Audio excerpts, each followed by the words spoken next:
అందరికీ నమస్కారం. తెలుగింటి ఆడబిడ్డ ఛానల్కి స్వాగతం. ఈరోజు మనం తయారు చేసుకునేది క్యాబేజీ పకోడీ.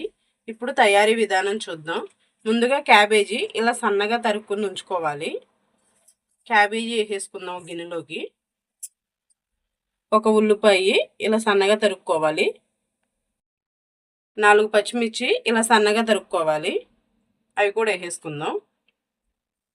కొద్దిగా అల్లం ఇలా సన్నగా తరుక్కోవాలి. అల్లం కూడా వేసేసుకుందాం. ఒక 5-6 ఎల్లుల్లిపాయలు ఇలా సన్నగా తరుక్కుని అవి కూడా వేసేసుకుందాం. ఒక 4 రెబ్బల కరివేపాకు ఇలా సన్నగా తరుక్కుని కరివేపాకు కూడా వేసేసుకుందాం. సన్నగా తరుక్కున్న కొత్తిమీర కూడా వేసేసుకుందాం. 1 టీ స్పూను జీలకర్ర వేసుకుందాం. ఒక 5 టీ స్పూన్లు శనగపిండి వేసేసుకుందాం. ఒక 2 టీ స్పూన్లు బియ్యం పిండి వేసుకుందాం. 1 టీ స్పూను కార్న్ఫ్లవర్ వేసుకుందాం. చాలా క్రిస్పీగా వచ్చింది మనకి కార్న్ఫ్లవర్ వేసుకుంటే.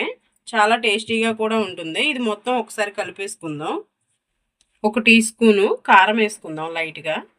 మనం ఫుడ్ కలర్ వేసుకోం కాబట్టి కలర్ రావడానికి కారం కొంచెం కారంగా కూడా తినడానికి బాగుంటుంది.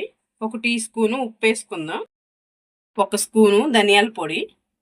ఇది మొత్తం కలిపేసుకుని కొంచెం వాటర్ పోసుకుని కూడా కలుపుకుందాము. వాటర్ ఎక్కువ పోసుకుంటే మనకి ముద్దలా అయిపోతుంది. పొడి పొడిగా కలుపుకోవాలి పిండి మనం. అప్పుడు పకోడీ మనకి బాగా వస్తుంది. అచ్చం క్యాటరింగ్లో ఎలా చేస్తారో అలాగే టేస్టీగా కూడా బాగుంటుంది పకోడీ. క్యాబేజీ పకోడీ మనం తయారీ చేసుకునే దాన్ని బట్టే ఉంటుంది. పిండి ఇవన్నీ మసాలాలన్నీ సమపాలలో వేసుకుంటే చాలా టేస్టీగా వస్తుంది పకోడీ కూడా మనకి. చూసారు కదా, ఇలా కలుపుకోవాలి. మరీ ముద్దగా కలుపుకోకుండా ఇలా చక్కగా పొడి పొడిలాడుతూ కలుపుకుంటే పకోడీ మనకి టేస్టీగా వస్తుంది. ఇప్పుడు మనం స్టవ్ మీద నూనె పెట్టుకుందాం.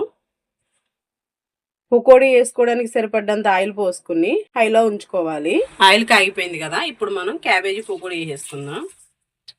ఇలాగా కొద్దిగా వేసుకుంటే పకోడీ మనకి చాలా బాగా వస్తుంది. క్యాటరింగ్ వాళ్ళు ఏంటంటే కలర్ రావడానికి కాస్త డార్క్గా ఫుడ్ కలర్ అవి కలుపుకుంటారు, రెడ్డిష్ కలర్ అలాగా. అలా కాకుండా ఇలా చేసుకుంటే చాలా బాగుంటుంది.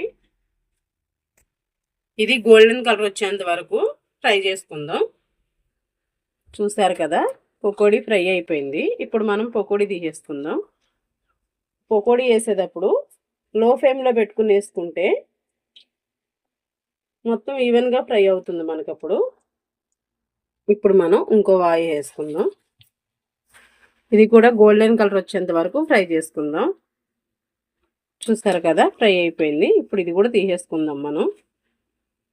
ఇలాగా ఒక 4 పచ్చిమిరకాయలను 4 రెబ్బల కరివేపాకు ఇలా ముందులో ఫ్రై చేసుకుంటే పకోడీ పైన డెకరేషన్గా చేసుకోవడానికి చాలా బాగుంటుంది. ఫ్రై అయిపోయింది కరివేపాకును పచ్చిమిర్చి. వీటిని తీసేసుకుందాం. చూసారు కదా, వేడివేడిగా క్యాబేజీ పకోడీ చాలా బాగా కనిపిస్తుంది చూడ్డానికి కూడా. పిల్లలు చాలా ఇష్టంగా తింటారు, పెద్దవాళ్ళైనా సరే. క్యాటరింగ్ స్టైల్లోనే ఉంటుంది, టేస్ట్ కూడా అలాగే ఉంటుంది. ఇలా ఒక్కసారి ట్రై చేసి చూడండి. క్యాబేజీ పకోడీ చాలా టేస్టీగా ఉంటుంది, తినడానికి కూడా చాలా క్రిస్పీగా కూడా ఉంటుంది. లైక్ చేయండి, షేర్ చేయండి, సబ్స్క్రైబ్ చేయండి. వీడియో చివరి వరకు చూసినందుకు ధన్యవాదాలు.